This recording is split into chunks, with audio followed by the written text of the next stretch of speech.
En fait, l'idée de la table, elle m'est venue parce que j'avais un problème avec Mathieu, c'est qu'il m'appelait toutes les 5 minutes pour changer de jeu, parce que forcément avec sa sœur, il jouait 5 minutes à un jeu, et puis 5-10 minutes après, il voulait changer. Du coup, il m'appelait, moi si j'étais partie prendre ma douche, il fallait que je redescende, si j'étais partie dehors étendre le linge, il fallait que je revienne, enfin bref. Donc comme c'est Monsieur Patience en plus, donc il fallait se dépêcher de revenir. Et donc je me suis dit, c'est pas possible, il faut que je lui trouve quelque chose où il puisse avoir plusieurs activités, où il puisse changer, voilà, que ça puisse lui tenir au moins une demi-heure, sans qu'il m'appelle. Donc il fallait que je trouve une solution pour qu'il ait plusieurs choses autour de lui, et en même temps qu'il soit en sécurité. C'est ma conjointe qui était nounou, qui gardait Emma et Mathieu, qui en rentrant un jour m'a demandé si Christelle avait les plans d'une table pour que Mathieu puisse jouer tout en tournant au centre de cette table, si j'étais capable de la concevoir.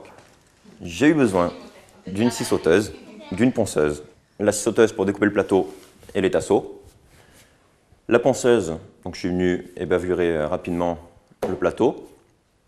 Ensuite j'ai imprimé un pochoir, j'ai découpé, avec marqué Emma et Mathieu. Je suis venu bomber avec une peinture couleur sable et par-dessus, je suis venu vernir 3 fois. Donc on a 2 plateaux en pain de 60 de largeur, donc pour faire une table de 120 de diamètre, 120 cm.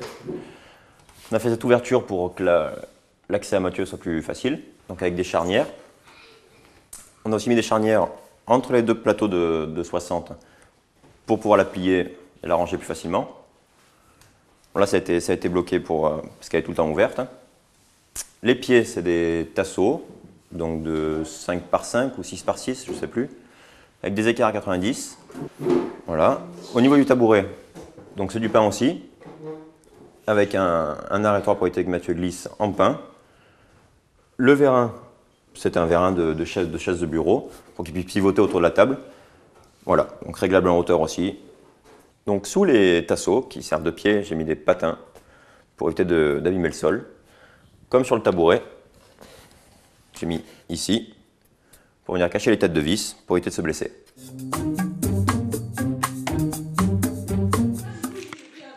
Donc là, en fait, la table, elle est adaptée parce qu'il est en sécurité, il ne peut pas tomber, vu qu'elle est ronde, on la ferme, et quoi qu'il arrive, il ne peut pas tomber, parce que le tabouret, il y a un plot d'abduction et il ne peut pas tomber, il ne peut pas glisser.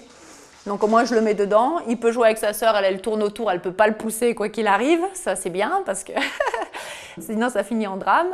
Et puis en même temps, bah, voilà, il peut changer d'activité toutes les 10 minutes sans appeler, d'être trop dépendant des gens, ça lui donne un peu d'autonomie, quoi. Il décide un peu de ses activités lui-même.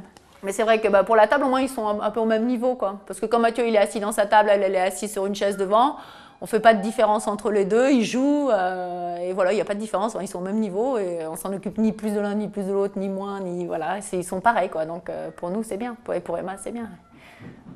Parce que Mathieu, il joue. Ah bah voilà, il a bonne question.